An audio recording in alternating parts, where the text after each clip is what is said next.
Live Lingua Spanish, episode 25, Numbers in Spanish, 1 through 10. Learning numbers in Spanish are probably one of the most valuable things you can do.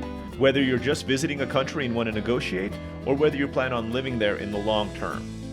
For this exercise, we're going to learn the numbers 1 through 10, since those are generally the numbers you will use when you're trying to answer questions for how long you've lived somewhere. We'll say the numbers in English and in Spanish, and all you have to do is repeat the numbers out loud. Repeat both the English and the Spanish ones out loud. Let's get started.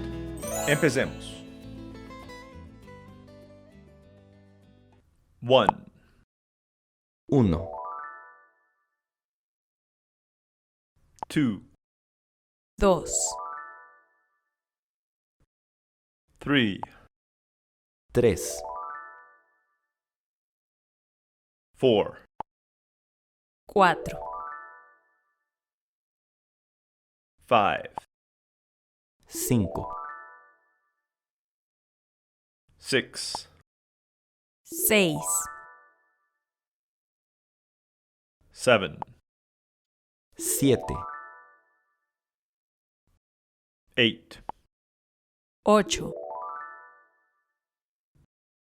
9, 9,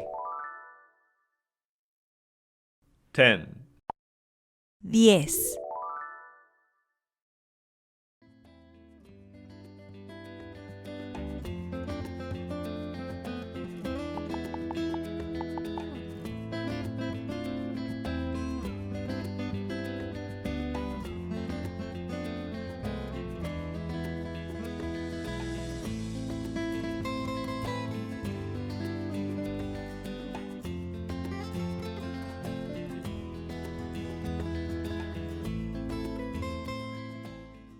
Hey everyone, I hope you all enjoyed this video and your Spanish is improving like mine. You can continue the Spanish course by clicking on the next episode, which is on your screen right now. If there's any topic you want me to cover in a future episode, please just leave a comment below. And finally, if you want to get additional free Spanish practice, get early access to all of our videos, and find your ideal Spanish tutor, just click on the link in the description below. Thanks for watching. Hasta pronto.